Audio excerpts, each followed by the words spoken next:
Hello and welcome to Topham Chats, the show where I chat to various members of the Rooster Teeth community. My guest today is Harry. Hey Harry, how's it going? I am very well, Topham, thank you. How are you? I'm doing very well, thank you. So, what's your name on the Rooster Teeth site? Because, yes, let's go there. My name on the Rooster Teeth site is HarryGoodair. It's all in lowercase. Okay, cool. So, let's start as I always start. Rather than asking your Rooster Teeth name, I will ask Rooster Teeth or Achievement Hunter? Rooster Teeth. Okay, and why do you say that? Well, I have to say one of my most consumed pieces of content that they do is the patch and the podcast. Absolutely, okay. I listen to them dedicated every week. They're fantastic to listen to when you're doing something that's a bit mundane or a bit boring, or if you're having to travel somewhere on public transport or something. It's just nice to slip on, and it brings a lot of entertainment into my life. Certainly. Cool. Certainly, yeah. Someone posted in a forum thread, it was a group forum thread. They're like, "Oh, do you guys listen to any podcasts?" And I listed off like 15 podcasts that I'm listening to. And they're like, "How do you have that much time?" It's like, podcasts are awesome. Just listen to them, and it's not difficult because, like, I drive for like 6 hours a week, and that's 6 hours of time I could either be listening to music I've already listened to or new podcasts, and that's just like, oh god, everything. Yeah, absolutely. I mean, like, it's like having the internet with me almost. It's great. I love it. Cool. What other podcasts do you listen to, or is it just those? I like the Patch and the RT podcast are definitely my most regularly listened to podcasts, but I love listening to stuff like Kevin Smith's Modcast or Jay and Silent Bob Get Old Together. Oh my god, that's on my list. Those two are fantastic. That's so damn good. I listen to Hollywood Babylon as well. That's just my favourite one. Yeah, I haven't got around to that one yet, but I have been meaning to check it out. It's definitely totally excellent. It has the same the same format every week as well. They start with shout outs to people, then they do like they've got emails from around the world, and then they talk about like news, who died in Hollywood and things like that. But it's not as morbid as it sounds with the who died in Hollywood. They're like, this person was awesome. That was their work. They did very well, and it was like, it's cool. But yeah, it's a podcast I really enjoy.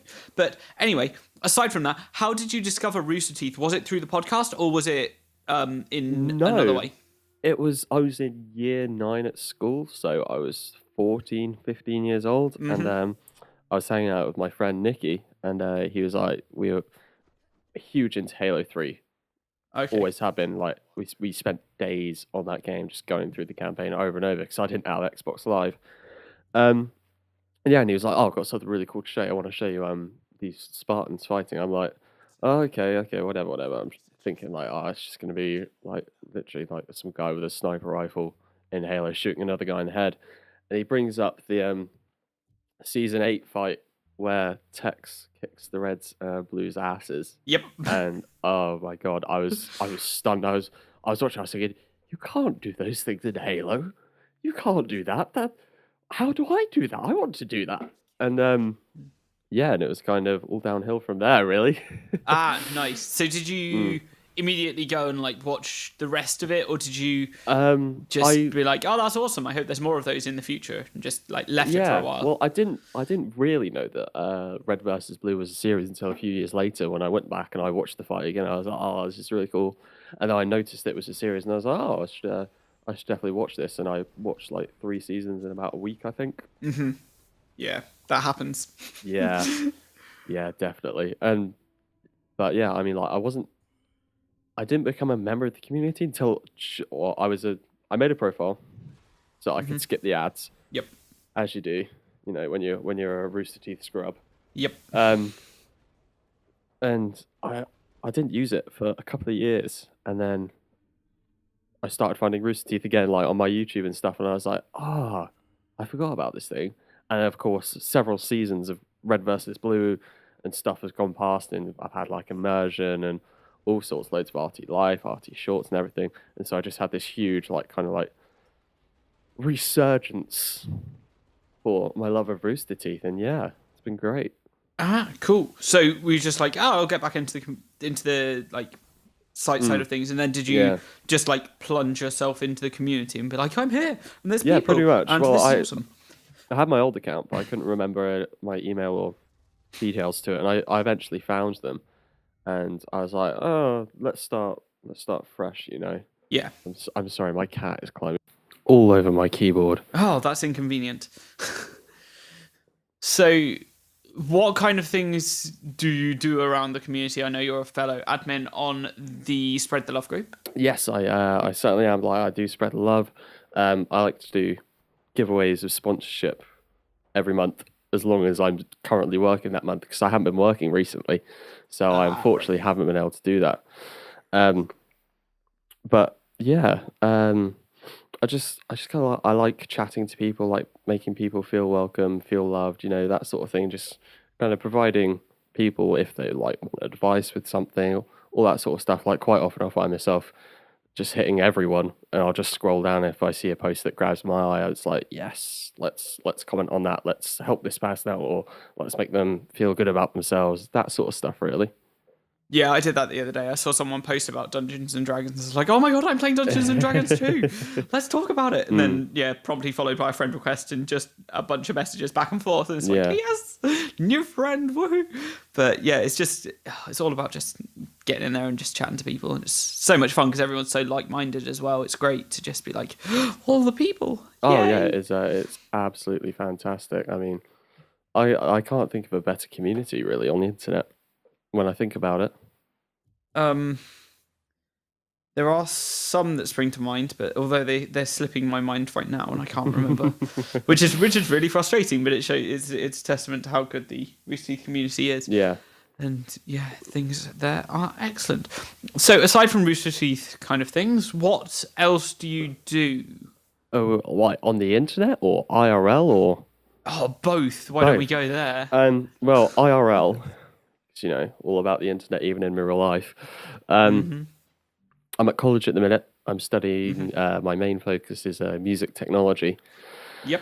And in my free time when I'm not at college, I'm not working. I'm not sleeping. I work at a youth centre downtown where I live, where they have a recording studio, and I run that for them, and I do all their live sound and bits and pieces like that, and all their recording engineering.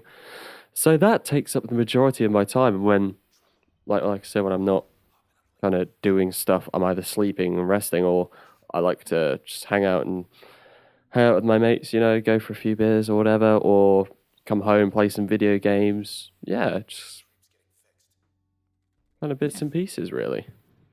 Cool. I want to talk a little bit about games, but we won't go there just yet. I'll go a little further back and say, what does the music technology course kind of involve? And as a side note, I was going to do a GCSE in it. Like, oh God, I did university, which was 4 years. And then there was 4 years before that. And I've been out of university for 3.5 years. Yeah. So that's 11 and a half years ago, 10 years ago now. Yeah, something 11 like and that. a half, 12 years ago. And I was wanting to do music technology, and I was just like, I really want to do it, but I was the only person that wanted to do it, so they didn't run it. So that kind of changed the trajectory of where I was going. Yeah. I was just like, oh, that's so frustrating. But what kind of thing do you do? Because I have no idea, because it's been so long since I even looked at it. Like, what kind of thing it entails. Yeah. And, well, yeah, just. I mean, a huge part of it is getting to grips with what we call digital audio workstations, which is stuff like Logic Pro, Pro Tools, Cubase, all that sort of stuff. Like, everything is orientated around, like, generally centers will have a specific kind of set workstation, and ours is Logic. And we do all sorts of it. We create electronic music. Like, we're given 3 tasks throughout the year. We're given a recreation task where we have to recreate the track as closely as we can with only 3 audio tracks, and the rest of it has to be what we call MIDI. We have to do a cover task where we cover a song of our choosing, and that can be done using only audio elements, so it can't be any like plugins or synths or any of that sort of stuff. Does it have to be a faithful recreation, or it can be open to interpretation? Yeah, definitely open to interpretation, and that's all. Like, that task is all about the capture of the sound. I mean, like, you could be the worst guitar player in the world and play guitar on the track, but as long as the capture for the guitar is good, then you're still going to get a good mark for it. And then our third task for this year is it's a composition piece, and we have to get really weird with it, and we have to like fuse like MIDI and audio elements and put all sorts of effects on it and chop and change and do all sorts with it, which is really interesting, actually. Yeah, I can imagine. Mm. What kind of effects do you enjoy playing with? Okay, so I know you play guitar, so I'm kind of Yeah. relying on that being a focal point, which I guess we haven't talked about so far, Mm. but we'll go with effects first and then talk about guitar in a Oh, second. oh, effects. Well, in Logic, I mean, like, I have to say, I have a lot of fun. There's a voice transformer, which is a lot of fun. I prank all my friends all the time with that, saying that I've been kidnapped or something and I need to be like $1,000. And I actually got one of them to believe me once, which was that was a lot of fun. Yeah. um, Cool. but I just like I love really weird kind of trippy stuff like ring modulators and like heavy phasers, like stuff that just kind of really makes your mind bend and it's kind of like, oh, what is that? What is that? That's really strange. Um, but yeah, I mean, yeah, all that sort of stuff that makes it weird is great. I love it. Nice. I like just simple tape echo. Oh Like yeah. I've got a really old copycat just sitting around. It's like an analog tape echo, and it just sounds better than anything Oh ever. yeah. You just like plug a guitar in and just like tap like 3 notes repeatedly. You can do that for an hour and just keep yourself endlessly entertained. Oh yeah. Like that's why echo's my favorite effect. I'm just like, oh my Yeah, god, so delay nice. and echoes, they're really cool. Like delay and echoes when you mix them with some kind of like modulation, like chorus, for example, Yeah, is what I find myself doing often. And it's very kind of fluid, almost is yeah. how I describe it. It's just really cool, yeah. Yeah, I'm taking my guitar like with me to like I'm staying away at my parents' house at the weekend, and I'm taking it with me, like my guitar with me, and I've got a bunch of effects that I want to be just testing out and seeing how they work together, just so I can try and like get something weird going on. I'm just like, oh god, so excited because, yeah, like writing music, nah, it just comes out a bit crap. But then like as soon as I start putting effects in it, I'm like, I finally have all this inspiration. Yeah, Yay! yeah, definitely, definitely. Well, it's like I watched an interview with Tom Morello from Rage Against the Machine. He was Yeah, saying like how like one of the best ways that he found to be creative and how his influence and style has developed over the years is when you go into a guitar shop and you're like looking at effect, you turn everything up to 10, but yeah. then you learn about the effect, you kind of dial it back a little bit and you fine tune it. And he was saying how he always used to just leave everything on 10 and just kind of muck about and see what came of it. And that's how his style kind of came to be and how we got all those weird sounds on the Rage records that were actually him as opposed to a sample or something. Yeah, I think I remember hearing him talk about that on Nerdist podcast as well, which is a great one. Like he goes really in depth, but he talks a lot about the political things as well on that podcast. Anyway, Yeah. back to podcasts, and I didn't really want to go there again, but yeah, things happen. Yeah, so I know you play guitar. How long have you been playing? I've been playing for 4 years. Fun fact, I Nice. actually took GCSE music without playing an instrument. And I got Yeah. to my first lesson and I was like, oh, I kind of need to learn something. And one of my teachers happened to be a guitar teacher at the time. And he's a fantastic guitarist, one of the best that I've seen. Yeah. And he was like, yeah, I'll teach you. So yeah, the rest is history, really. Here we are, 4 years later. Cool. Yeah, yeah, the reason I did music tech, I wanted to do music tech is because I didn't play an instrument, and I was going into my GCSE years, and I was like, oh god, I want to play guitar, but I couldn't do a GCSE because I had no real musical background. Yeah. I had no real fundamentals to it, so I was just like, I'll just leave it. But I picked up guitar, and I've just been playing since, and just oh my god, so good, so Oh good. yeah. But just like, what guitar do you have? I Um, think I've seen, and I think it's one that I'm very jealous of because I want a similar guitar and similar style. I have a couple of guitars. My first proper electric guitar was a Wesley Dominator, which is basically a rip off of a Gibson Explorer. That's Okay. that's hanging on my wall. That's got lights on it now. I Nice. stuck some little LEDs to it because it doesn't get used very often. But my other guitar that I use mainly um, is I've got a white Epiphone Special Les Paul 2, which is really cool. It's a great guitar. It's got a great Yeah. neck on it, and it's had the hell beaten into it, and it Yeah. still works, and it's great. And I've had that guitar for such a long time. I mean, like this, very much emotional attachment to that.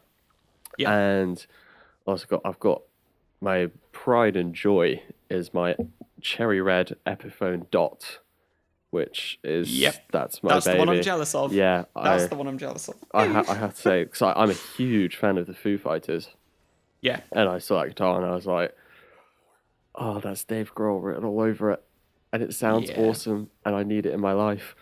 Mm-hmm. But yeah, and that's my pride and joy. But I mean, like, I've kind of tinkered with that a bit, and because my old guitar teacher, he got a brand new Les Paul last year. I think like a proper Gibson traditional, Yeah. and he put some Duncans in it. So he gave me the pickups from that as a set of burst buckers. And so I Yeah. put those in there, and oh my god, it's so nice. It's so great. I think that's the definitive proof that you don't need to spend huge amounts of money on a guitar to get a good sounding guitar. It certainly helps, Yeah. but I mean, like, there's so much that you yourself can do. Like, you can buy a Squire and you can put some crazy expensive, really nice pickups in it, and it'll Yeah. sound just like an American standard Strat. I mean, like, Yeah. it's one of those, really. Definitely. Yeah. I put DiMarzio set into my Ibanez S. Oh yeah. Like the Ibanez S just plays really well anyway because it's a lightweight, thin guitar. Yeah. But putting those pickups in just like makes all the difference. You're just like, oh my god, I love how it sounds all the time now. Yeah, Just definitely. I mean, like, so damn good. Yeah. Let's move on to games. What Okay. games have you been playing recently, and which ones have you enjoyed recently?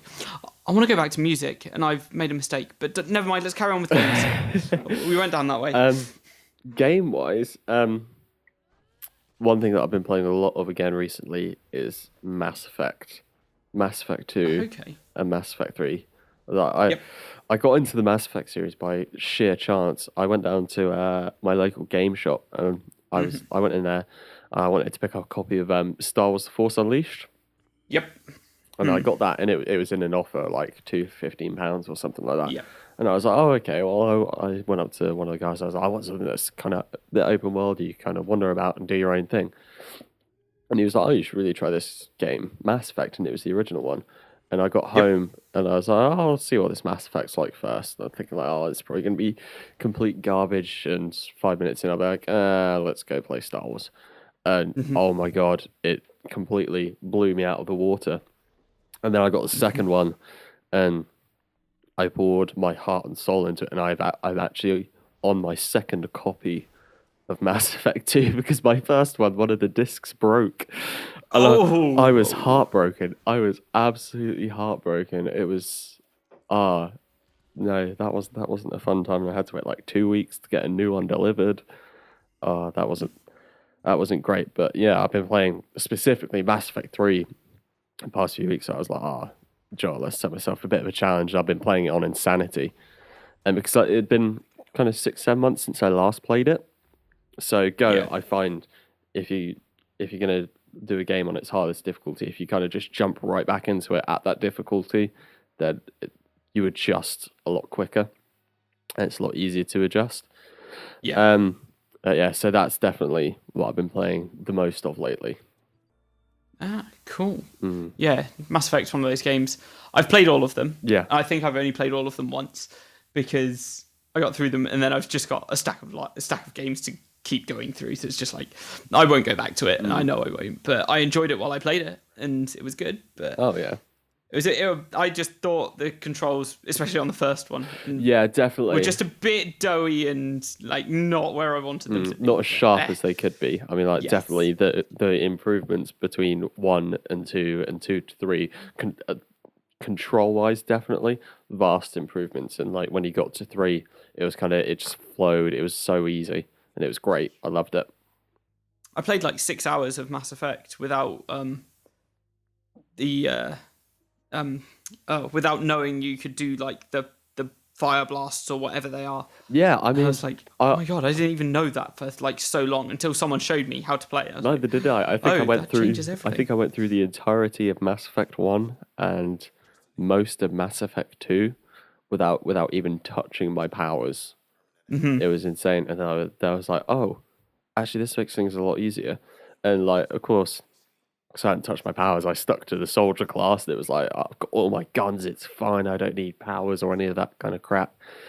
And Yeah, how naive I was. Soldier's now my least favorite class to play as. I just love using the powers. It's great, and it's so streamlined now as well. Yeah, definitely. Cool. So I did want to step a little bit back towards Hmm? music and just ask you what has been your favourite album of last year, and what albums have you heard recently that have just blown your mind as like new approaches to things? Oh, my favorite album of the last year. That's a really difficult one. Not. It doesn't need to be a specific one. It can just be one of your favourites. It doesn't like. I'm just I've got okay. Of curious the more than anything. last year, there were two really big albums for me last year. Mm-hmm. First one was Point Five, The Grey Chapter by Slipknot. Okay. That was I got into Slipknot like 6 months after they released All Hope Is Gone. So for me, that was the first time that they had released new music while I had been a fan, and it was such a big deal to all the Slipknot fans and to the Yeah, band. it was And a massive deal. it was that coming kind out. of show of like nothing will stop us. We will carry on. Um, and that blew me out of the water. I mean, I heard it and I was just absolutely floored. I mean, I didn't really know what to expect going in, but oh my, it was so fantastic, fantastically written, and definitely a fitting tribute to their past with Paul Gray and Joey Joyce and that. And it was really, really great album. And it had some really emotional moments in there. For Yeah. me, definitely, anyway. And the other album, which there was such a big hype train for, and it absolutely lived up to it in pretty much every way imaginable, was Sonic Highways by the Foo Oh, Fighters. okay. That album, it felt like a collect. It didn't really feel like an album as such. To me, it more felt like a collection of songs, but everything on it was fantastic. And like, from a production standpoint, for me, technically, I mean, like when you got them recording proper professional tracks in places the ACL Theatre in Austin, and Yep. in what is essentially an underground basement in Seattle and stuff like that. It's just fantastic. Yeah, just a really, really great album and a good follow up to Wasting Light, which was an incredibly hard album to follow. Yeah. The documentary for Sonic Highways Oh really yeah, just pulled everything together for me. I don't necessarily rate the album as being that good, Yeah. which might be a bit controversial, no, but the that's fair documentary enough. itself I thought was exceptional. Oh, It was yeah. really, Yeah, really definitely. incredible. And going back to the Slipknot album, I actually haven't listened to the full thing because I just haven't got it. Yeah. I'm sure my friends have it and I can borrow it or anything, but I've just heard a few tracks from it and what I've heard is good, but Yeah. yeah, I don't know whether I'm kind of over Slipknot for a while or I don't know because Yeah. I've been following them since probably just before Iowa came out. Yeah. And Yeah, well, I mean, like, it's been definitely a long time. it's very much. I felt a fusion. You've got the sheer brutality and heaviness of the first album, and you've got all the hatred and rage and emotion from Iowa, but then you've also got like the melodies and stuff like Volume 3, and definitely some of All Hope Is Gone. It just really blends really well as an album altogether. Yeah, definitely. But- Cool. So I guess we've reached the point where things where I get you to ask me a question. Why did it take me so long to think of that? So how about you fire a question at me and I'll try my best to answer it as fairly and honestly as I can. I've got two, but I'm going Okay, to go. go for it. Go for both. Go for both. I can go for two? both. Okay, Yeah, go for it. okay. So the first one will be a reference that many people get. So you can have a million. You can have an unlimited. It's a little twist on it actually. You can have unlimited supply of money, but forever and ever until the day that until it finds you, you will be followed and pursued by a snail. Okay. Is this ringing bells for you, Topham? Yes, definitely. Yes. It's an RT podcast reference. If the snail touches you, you die. Mm-hmm. But Can it navigate stairs? it can navigate stairs. It can follow you wherever you go, but it moves at a snail's pace, and you will live until the snail touches you. Okay.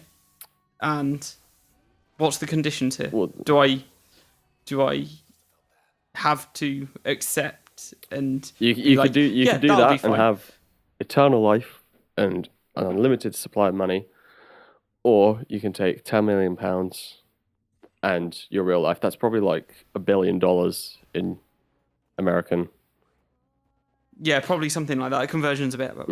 It sounds about right.